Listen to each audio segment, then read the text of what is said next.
Presiden Angkatan Koperasi Persada Sudarhan Angkasa untuk menyampaikan ucapan. Dengan hormat yang dipersilakan.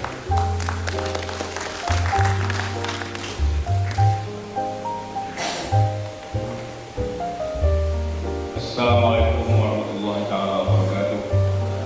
Alhamdulillahirabbil alamin wassalatu wassalamu ala asyrofil anbiya'i wal mursalin wa ala alihi wa sahbihi ajmain. Rabbi shrah li sadri wa yassir li amri wahlul 'uqdatam min lisani qawli. Subhanaka la ilma lana illa ma 'allamtana innaka antal alimul hakim. Wa la hawla wa la quwwata illa billah.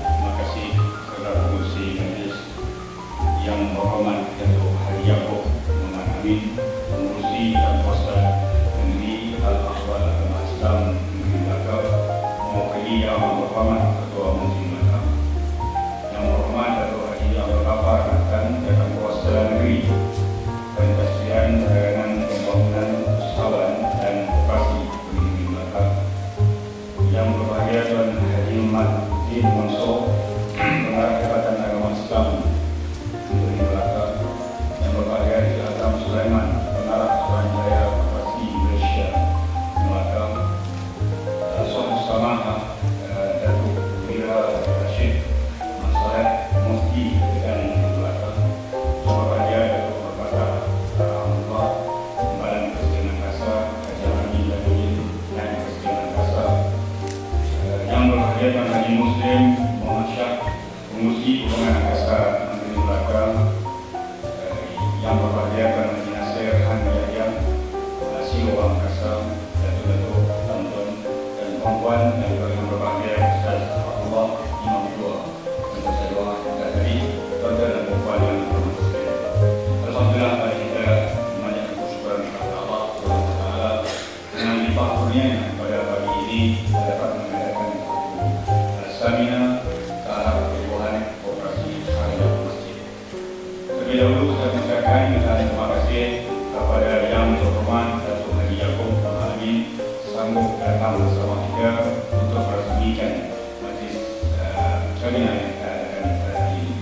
Saya kira hari ini berbeza dengan negeri yang lain.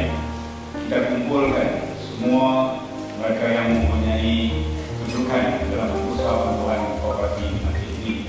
Bersama dengan kita pengurusi jawatan kuasa negeri Al-Akhwal Agama Islam, iaitu yang berhormat Datuk Haji Yaakob sendiri. Datang juga bersama dengan kita hari ini sama-sama Datuk Mufti. Jadi tidak ada negeri lain sama-sama datang. Jadi inilah pertama kali program yang sama-sama. Berarti sama-sama yang bertanggungjawab dengan agama, kemudian pengurusi dan kuasa agama Islam lagi bertanggungjawab sertakan dengan pegawai SKM. Saya rasa usaha kita untuk menempuh kepada masjid lebih mudah dan lebih senang dilakukan. Untuk hormat tuan-tuan dan puan-puan, ini merupakan program angkasa untuk mewujudkan koperasi khariah masjid. Berbeza dengan koperasi masjid.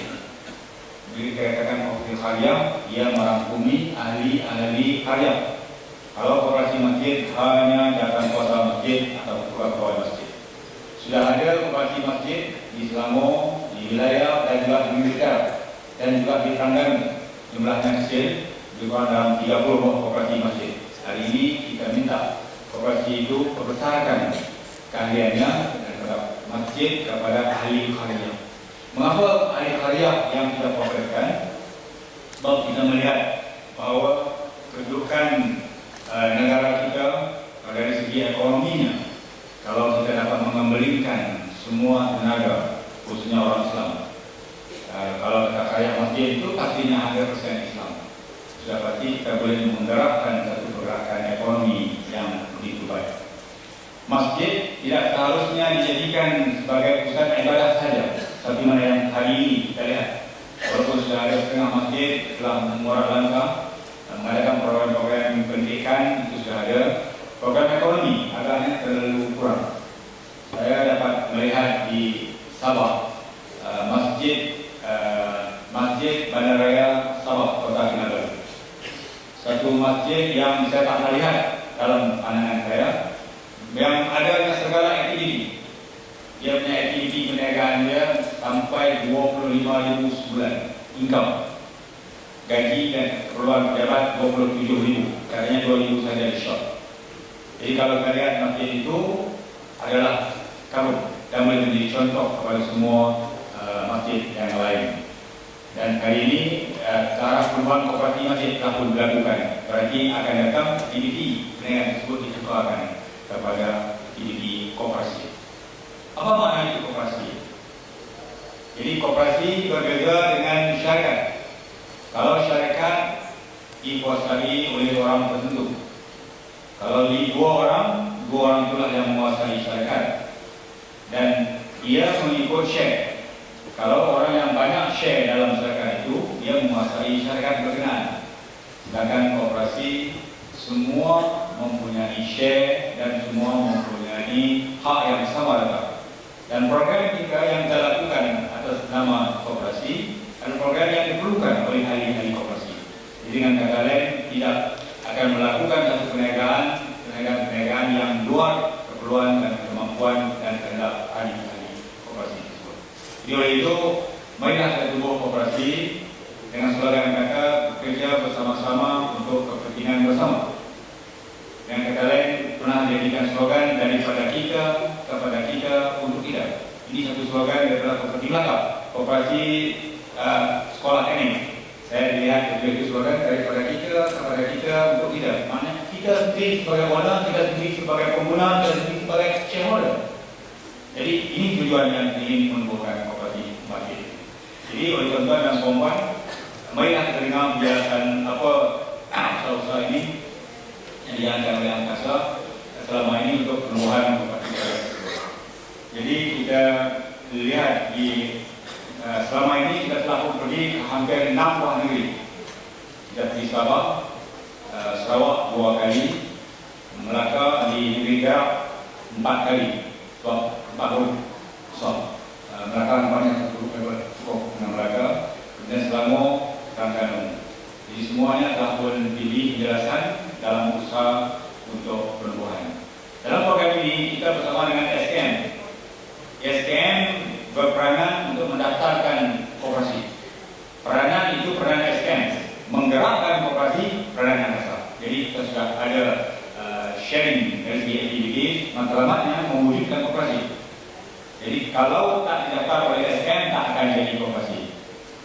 Dan tanpa didaftar sah bagi kita. Jadi ini kita bersama dengan SKM memberi kesedaran dan menunjuk cara-cara perubahan dan serta memberi jalan-jalan bagaimana memajukan koperasi masjid itu. Kalau sebelum ini koperasi masjid yang disebutkan dulu itu koperasi dengan kebijakan masjid menjadi ahli koperasi. Ada koperasi tersebut tak bergerak, jadi hanya penubuhan saja. Sebab tidak ada bantuan dan panduan daripada Angkasa. Jadi Angkasa mengambil komitmen. Bila tubuh saja koperasi, tuan-tuan akan dipandu oleh Angkasa. Sama seperti mana yang kita lakukan koperasi sekolah. 2.400 buah sekolah seluruh Malaysia telah berwujudkan koperasi. Sebab dari hari ini koperasi sekolah semua dipandu oleh Angkasa dan kerjasama SKM. Akhirnya kita menjadi koperasi sekolah yang terbaik di dunia. Di berkat ICA, International Cooperative Alliance, koperasi sekolah Malaysia menjadi juara dalam dunia dan semua negara datang belajar negara kita. Jadi ini satu kejayaan karena kita buat secara berprogram. Jadi balik kepada isu koperasi harian masjid, kita bahas kerana yang semua akan dilakukan. Satu departemen khas, satu cawangan khas di Jabatan Angkasa akan menangani isu ini. Hari ini kita letak di bawah jawatan kuasa Datuk Fatah yang tugasnya untuk memastikan semua masjid akan kita bayangkan 6.600 buah masjid. 6.600 buah masjid dan 13.000 masjid dan surau. Kalau semua ini menunjukkan koperasi, apakah kekuatan ekonomi kita yang boleh kita lakukan. Kalau tubuh tanpa bimbingan Angkasa tidak ada manfaat, mana tidak ada benefit ekonomi. Angkasa sudah mempunyai program dan strategi program yang akan kita gerakkan. Saya akan jelaskan apakah program-program tersebut.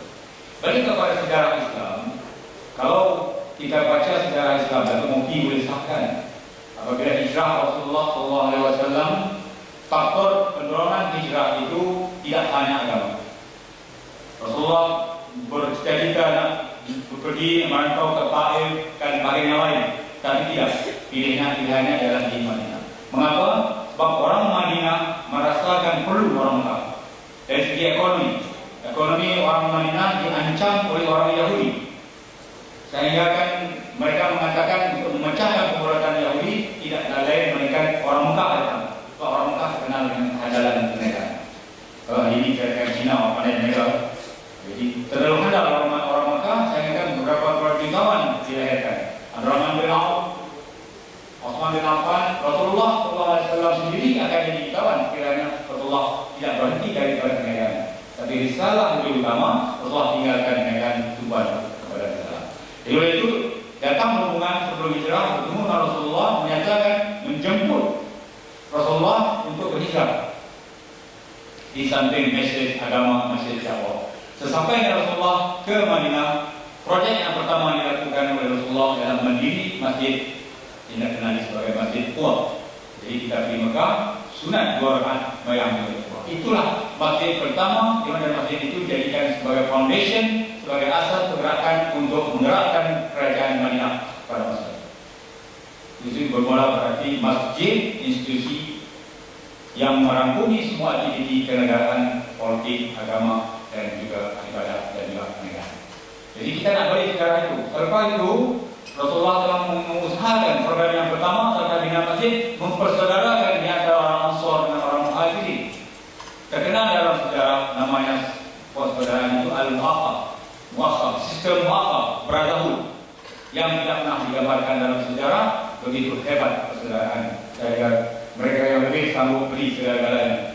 Bukan bagi harta saja, sehingga sanggup meninggalkan istri yang dua untuk kawan kakaknya. Walaupun tak berlaku, tapi offer sekali. Berarti satu percalian yang begitu kuat. Dan sehingga akan mewarisi antara satu dengan yang lain. Orang Ansar boleh mewarisi, orang Muhajirin mewarisi Ansar. Tapi hukum itu akan akhirnya dibatalkan.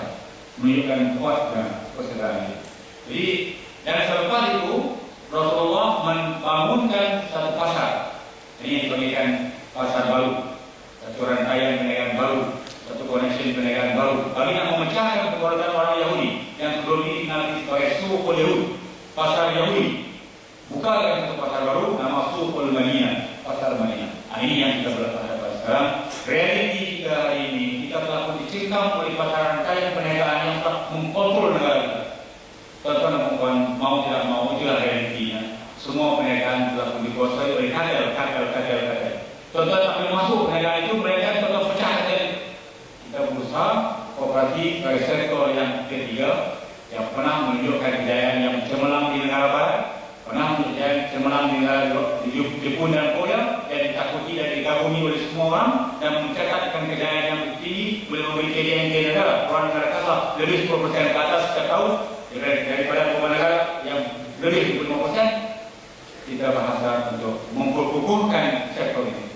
Dia kukuhkan sektor ini, kita akan berjaya mewujudkan satu saingan baru. Boleh dikatakan saingan kata yang baru. Jadi kita cuba berniaga di kalangan kita sampai kita membawa masyarakat Muslim bersama dengan kita. Jadi tuan-tuan dan puan, itulah hasrat kita mewujudkan properti Harian Masjid yang kita tahu seperti Harian Masjid ini mempunyai aset, mempunyai kedudukan keuangan yang teguh. Tapi kalau tuan-tuan tak pernah digunakan. Sedih. Setiap masjid dia nak beli kaitan jenazah derma apa. Sampai bila kita beramal dengan konsep menderma, walaupun derma itu bagus, tapi tak bagus hadir-hadir. Saya tidak pernah tengok di masjid yang tak pernah menggunakan derma, tak pernah buang masjid sendiri. Kalau orang derma sekali cukup. Nanti kita gunakan itu aset, ada prosid yang perniagaan yang kita lakukan, tapi tidak begitu nampaknya. Nampaknya terus pinjam.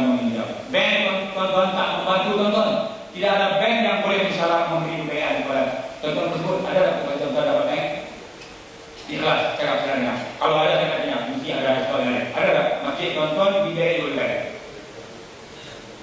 Ada? Ada? Tuan-tuan ada cakaran kan? Mesti ada cakaran. Tuan-tuan mesti ada cakaran boleh bagi bank. Ataupun duit tuan-tuan dalam bank itu lebih besar. Boleh. Isunya sekarang kita tidak ada cakaran. Harta masjid adalah harta wakaf. Harta wakaf bukan harta masjid tuan-tuan, masjid agama bagi agama Islam. Jabatan agama Islam ada hak. Tidak boleh dicagarkan kepada bank. Kalau kita cagarkan kepada bank tak terima. nakal tak boleh kita. Berarti tuan-tuan tak akan dapat pembayaran. Yang dapat pembayaran tadi saya tahu mungkin nonton berlebih besar daripada apa yang diperlukan. Oleh itu, tuan-tuan sendiri sebagai ahli tata kota masjid tak boleh tinggal itu. Maksud saya lah, umur kita dah umur 60 kata awak tak payah lagi lah. Tak bankable, kita tak bankable, aset tak bankable, apa yang ada? Ini sistem kapitalis. Sistem kapitalis, siapa yang kaya terus kaya, siapa yang berupaya terus berupaya, yang miskin terus miskin. Jadi, mengapa koperasi diwujudkan adalah karena mengimbangkan sistem kapitalis. Ini memang dasar. Perubahan koperasi ialah untuk membalance sistem kapitalis yang begitu, yang tidak membantu. Dan sebenarnya lebih dekat dengan sistem Islam. Jadi kita tak maksud Islam itu takut di masalah yang belum kita tahu. Dari segi keindahan yang sesuai dengan Islam itu apa? Jangan sebut Islam sistem yang mengimbangkan sistem kapitalis. Tujuan kita membuat koperasi tuan-tuan ialah untuk membawa semua masjid bangun secara kualitatif, secara bersama. Semua proyek-proyek program-program pendidikan masjid dipandu dan disusun secara rapi, secara tersusun dan tetapi efektif. Kalau itu, inilah caranya boleh kita menjadikan satu rantaian pendidikan baru di samping koperasi-koperasi lain, itulah koperasi masjid. Inilah upaya kita boleh memecahkan tradisi kata-kata yang disebutkan tadi. Yaitu gerak kerja arah tersebut telah dijalankan oleh SDM, oleh Angkasa. Kita telah menubuhkan sebuah bank. Bank tidak dibenarkan oleh bank negara, kata bank tidak dibenarkan. Digunakan perkataan koperasi pembiayaan syariah Angkasa. Sudah ditubuh dengan modal berbayar 300 juta. Contohnya, koperasi banyak uang. Kempen kita untuk mendapat 300 juta tak sampai sebulan dan melebihi 360 juta komitmen yang akan diberi. Berarti kita semua banyak uang.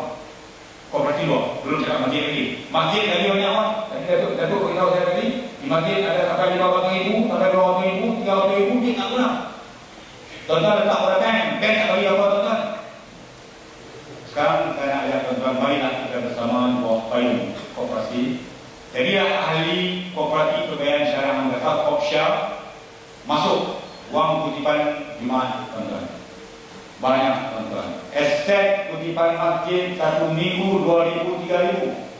Kalau 2,000 kali dengan 4, 2 kali 4 8,000.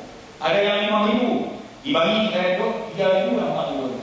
Kalau 4,000, 4 kali 4, 16,000. Satu bulan. Tak payah lagi pinjam pada bank. Tuan-tuan boleh bangun dengan kutipan itu. Kalau proyek-proyek kecil. Tapi aset-aset tuan-tuan banyak. Tak dibangunkan. Tanah-tanah besar titik milik kota tak dibangunkan. Siapa yang nak bangunkan?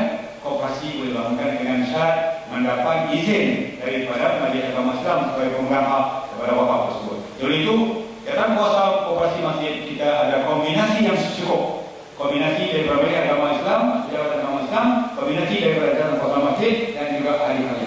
Jadi kita dapat satu sistem di mana 1/3 mewakili Majlis Agama Islam, Pejabat Agama Islam, 1/3 ahli kuliah, 1/3 ahli kuasa. Kalau boleh pengurusi masjid lah pengurusi koperasi juga. Jadi ini bergantung kepada cara bagaimana kita mengaturkan perkara ini. Lain negeri ada lain cara pendekatan. Saya nak bayangkan tuan-tuan. Tuan-tuan masukkan kutipan itu dalam tabung koperasi dalam ahli. Jadi ahli koperasi kuliah, koperasi Kopsya, pembayaran syariah Angkasa. Kita akan bagi keadaan 10. Kalau tuan-tuan ada 100,000, saya boleh bagi 1 juta pembayaran. Tuan-tuan ada 1 juta, 10 juta bagi pembayaran. Apa programnya? Pertama, ahli kuliah tuan-tuan semua. Sama ada yang bekerja kerajaan, yang bekerja sendiri, yang berniaga dan sebagainya. Petani dan sebagainya. Kalau dia bekerja dengan kerajaan, dia nak pinjaman loan. Pinjaman loan personal loan. Angkasa akan bagi kod potongan gaji kepada koperasi karya masjid. Otomatik, semua ahli tuan-tuan ada pinjam di bank, pinjam dengan masjid. Siapa nak bagi duit? Kopsya akan bagi duit. Kalau tuan-tuan ada 1 juta, 10 juta akan bagi. 10 juta itu digunakan untuk pinjaman kepada ahli karya. Itu bagi pinjaman. Kalau koperasi masjid nak bina bangunan, rumah kedai dan seumpamanya, kita akan masuk. Kita masuk dengan menggunakan sistem equity financing. Dalam konsep bank Islam ada dua, tuan-tuan.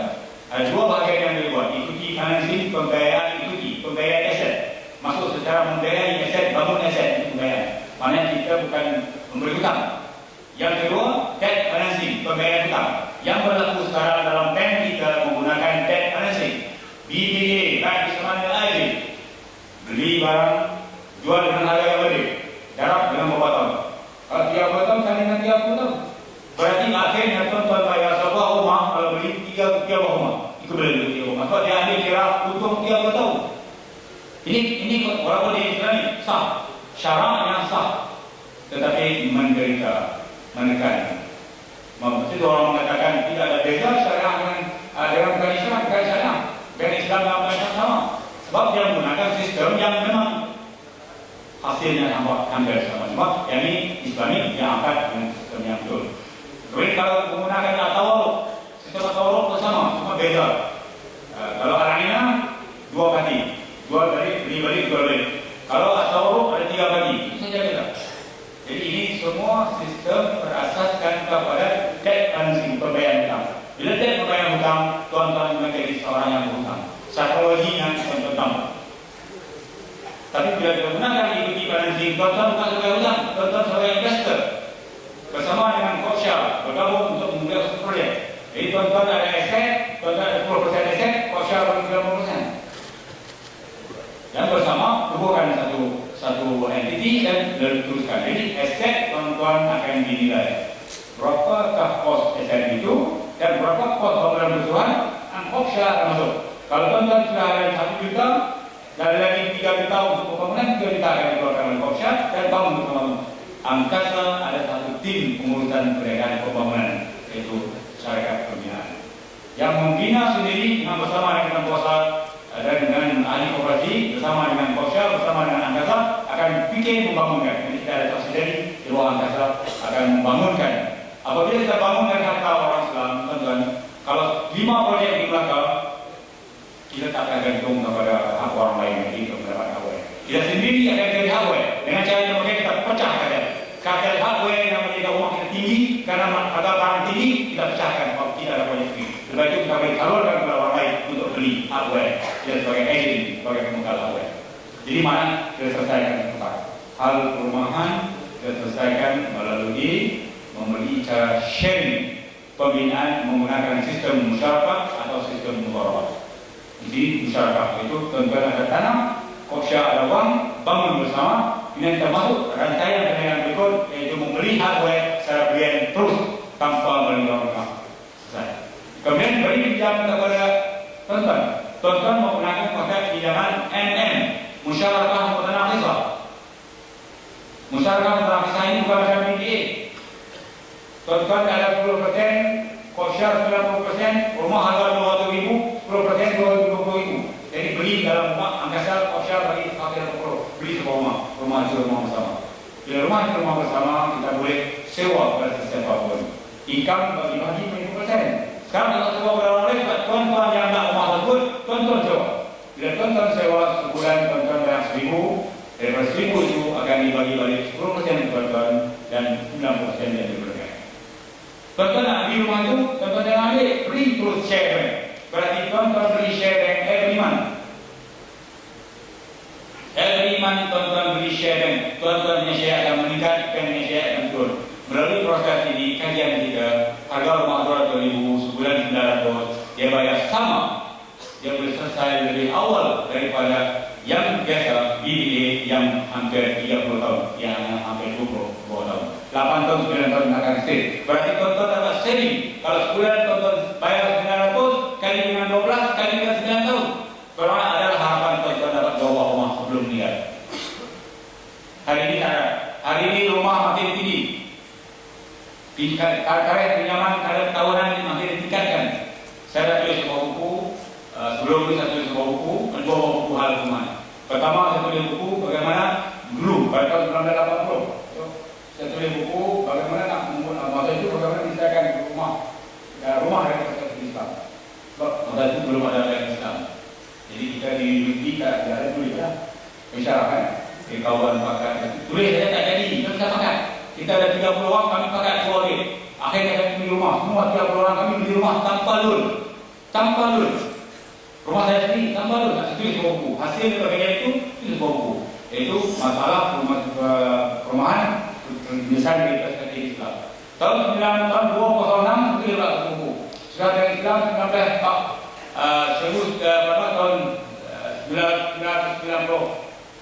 $84 Bank Islam beri. Kita harap Bank Islam boleh memberi satu keringanan. Nampaknya sistem Islam tetapi pinjamannya sama.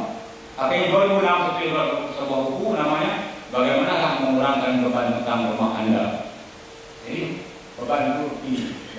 Jadi kita namakan Bagaimanakah Mengurangkan Beban Hutang Rumah Anda, dan buku itulah yang akan diterjemahkan untuk menjadi MM yang menggunakan konsep MM.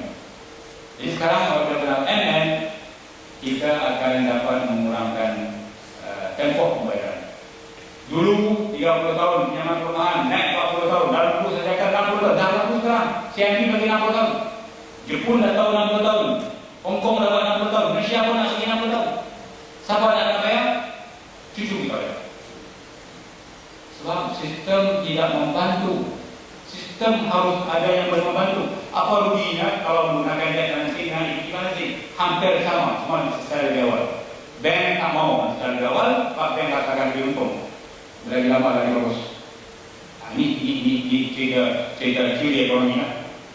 Jadi oleh demikian kita mesti telah cakap hal orang dan cakap begini kita nak menyelesaikan hak kita. Koperasi bertanggung jawab membela ahli-ahli. Kita tak boleh cakap banyak ikat, leadership. Mulalah dengan dirimu sendiri. Jangan suruh orang. Apabila kita hadir jawatan, nak suruh orang buat, no way. Datuk, saya kata Datuk dah lakukan kerja dah. Nak buat. Ingat saya tadi mengatakan bahawa masjid punya aset yang banyak dengan hasrat untuk membangunkan aset. Ini masalah itu. Jadi oleh demikian kita akan bekerja sama angkasa dengan angkasa, tuan-tuan dengan tuan-tuan, sebagai masjid, ya, Esko, dan juga Esko Koperasi, dan juga Esko Agama, dan juga Esko Komuniti, sama-sama SKM berjalan juga. Jadi tuan-tuan dan perempuan, itulah antara perkara yang kita ingin tegaskan. Kita selalunya disebut mengingat bahawa kita merupakan orang yang mengimarkan masjid. Tapi sebenarnya saya baca ayat Al-Quran itu tak nampak kita dimarahkan. Ta'alif. Kalau saya baca ayat imarah masjid, mana kita baca ta'alif. Innama ya'budu masajid Allah man amana billahi wal yawmil akhir wa aqama as-salata wa ata az-zakah wa lam yakhsha illa Allah. Itu. Sesungguhnya sesungguhnya dalam bahasa Arab dia kata innama itu adatul hasri. Itu mungkin kata innama adatul hasri di mana tidak ada lain, tidak ada cara lain. Sesungguhnya hanya itu orang terjemah dalam bahasa ini. Sesungguhnya hanya sebab bahasa itu mengatakan inilah saja caranya. Innama, benar-benar kata innama. Yang memarahkan masjid itu ialah orang yang beriman dengan Allah dan hari akhirat. Mendirikan sembahyang, menunaikan zakat. Kalau menaikkan zakat, kalau kita tak menegak, mana boleh bagi zakat? Bermakna tuan-tuan yang dilibatkan dalam perniagaan. Walau yakhsha illallah. Mereka ini orang tak takut kepada Tuhan. Tak tahu bentar, apa nak bentar, tak boleh, tak peduli. Sebab orang yang main marah masjid, inilah orangnya. Kalau tuan-tuan tak berniaga, tuan-tuan tak masuk. Kalau tuan-tuan tak keluar zakat, tak sampai. Sesungguhnya yang marah masjid itu beriman kepada Allah, takut kepada beriman kepada akhirat, bersembahyang, mengeluarkan zakat dan tak takut kepada Allah. Ini satu poin dia. Jadi kita nak baik. Alhamdulillah kalau kita buat separuh atau 3/4 bagi 1/4 tak berniaga. Tuan-tuan bertanggung jawab untuk memastikan perniagaan itu berlaku dalam karya tuan-tuan. Sebab tuan-tuan sebagai pemimpin. Tubuh daripada koperasi ini angkasa terus bagi satu sistem kodi. Yang namanya SPDA. Di mana sistem itu nilainya 30,000. Print. Tuan-tuan berkodkan berapa banyak ahli masjid, ahli karya tuan-tuan. Berapa orang profesional, berapa orang perempuan, berapa orang lelaki, berapa orang ibu tunggal. Semua ada. Berapa orang kanak-kanak. Jadi mungkin nanti beritahu pada hari ini, saya dapat lagi satu sistem kiraan. Berapa mana? Kalau yang keuangan masjid. Jadi saya dengar ini ada belum pastikan itu termasuk dalam sistem kita. Jadi dengan sistem keuangan masjid ini boleh general sendiri, baik komiti masuk jadi tekan batu mana yang kena. Dengan demikian menjadikan lebih mudah pengurusan. Tuan-tuan dan perempuan, yakinilah bahwa ini program yang baik dan program ini akan mengubahkan ekonomi negara kita serta masyarakat politik, menyumbangkan, menaburkan. Kerajaan telah mendaftarkan EDP, Economic Promotion Program, target EDP negara maju menjelang 2020 pendapatan tinggi. Hari ini pendapatan per kapita tinggi pun kita tak dapat tercapai. Macam mana cara tercapai? Mesti kita berubah sikap. Kita masuk dalam bidang perniagaan yang boleh menjanakan income yang tinggi. SKM mensyaratkan 2013 5% PDNB, 2020 10% PDNB. Kalau kita tak buat kerja, kalau kita masih di operasi secara lama, kalau kita tak ada harapan. Itu mari kita sama-sama tubuh operasi dan angkasa kami komitmen SKM membantu kita. Dato' Mungki juga akan bersama dengan kita, Dato' Esko juga bersama dengan kita, dan Dato' Esko Rama juga akan bersama dengan kita. Jadi oleh yang demikian kita harap akan dapat kejayaan. Jadi saya tak mau masa yang panjang dan saya tahu ada ucapan daripada Dato' Yeo Eko tentang pengen sekali lagi saya ucapkan terima kasih yang berhormat Dato' Haji Yaakob Haji Amin, Penguji dan Kesehatan Kuasa Negeri Hal Awal